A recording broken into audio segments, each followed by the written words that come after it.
Sugarcane farming practices for maximum farm income. Foundation pillar number 6. That is strategic ratoon management for extended crop life. Sugarcane's unique ability to produce multiple harvests or ratoons from a single planting is one of the crop's most economically attractive features. Yet poor ratoon management causes yields to decline precipitously after the first or second ratoon, forcing farmers to replant more frequently than necessary. Excellent ratoon management practices can maintain ratoon yields at 85 to 90% of plant crops yields through 3 to 4 ratoons, dramatically reducing your annual pattern production costs by spreading establishment expenses across multiple harvests. The difference between poor ratoon management, that is requiring replacing every 2 to 3 crops, and excellent ratoon management, that is producing for 4 to 5 crops, can mean the difference between marginal profitability and excellent farm income. Here is a step-by-step implementation. Ratoon crop success begins before you harvest the previous crops. Coordinate with harvest contractors to implement careful harvesting that minimizes damage to ratoon buds and stools. Cut cane as close to the ground level as possible, that is 1 to 2 inches above soil surface. Low cutting stimulates more vigorous ratoon shoot emergence from below ground budding, while high cutting leads to fewer weak roots. Ensure harvest equipment and methods don't compact soil excessively in the interrow areas or damage cane stools through rough handling. Complete your harvest quickly because prolonged harvest periods during which some areas are cut weeks before others will lead to uneven ratoon crop development. Immediately after harvest, that is within 48 to 72 hours, implement critical ratoon management operations. That is, apply ratoon fertilizers promptly. Sugarcane has rapid nutrient uptake during the first 2 to 6 weeks after harvest, and delayed fertilization reduces ratoon vigor. Generally, apply 70 to 80 kilogram nitrogens, that is 40 to 50 kilogram of phosphorus and 40 to 50 kilogram of potassium per hectare, adjusting based on soil test results and expected yields. Split nitrogen application into 2 doses, 60% immediately after harvest, 40% at 45 to 60 days. Apply fertilizer in bands 4 to 6 inches away from cane rows to encourage deep root development.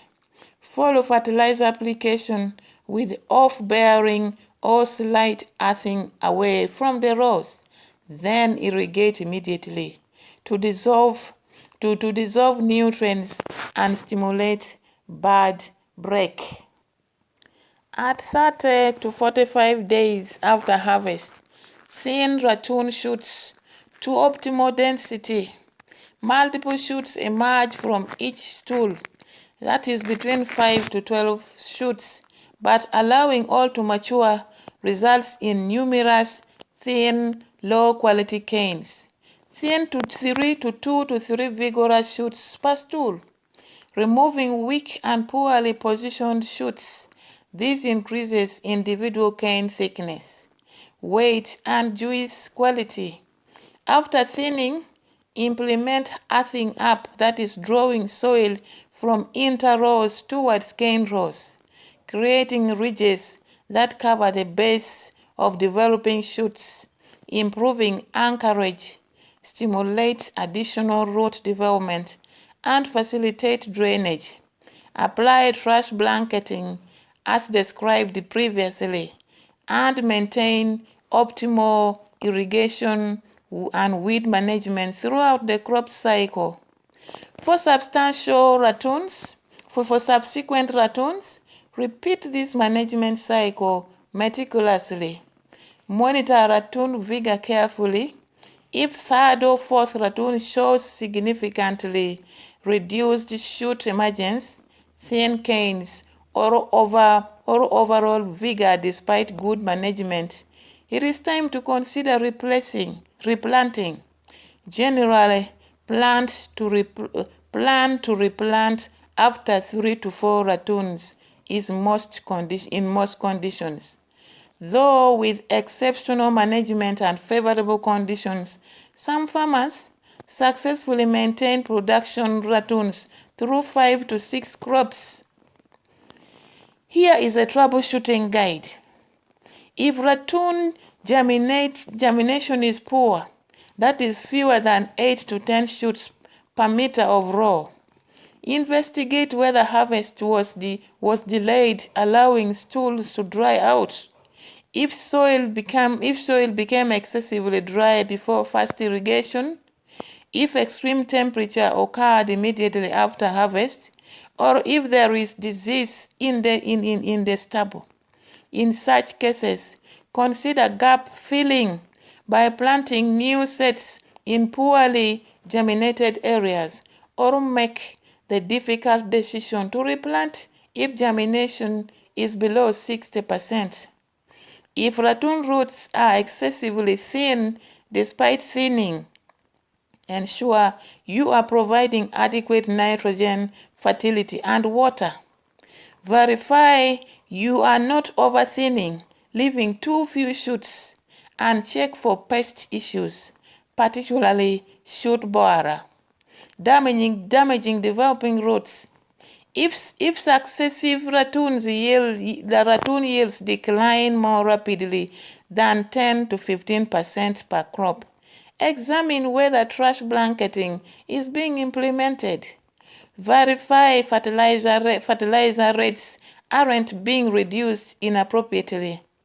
Investigate pests and disease buildup, requiring crop rotation and ensuring earthing up and other cultural practices aren't being neglected.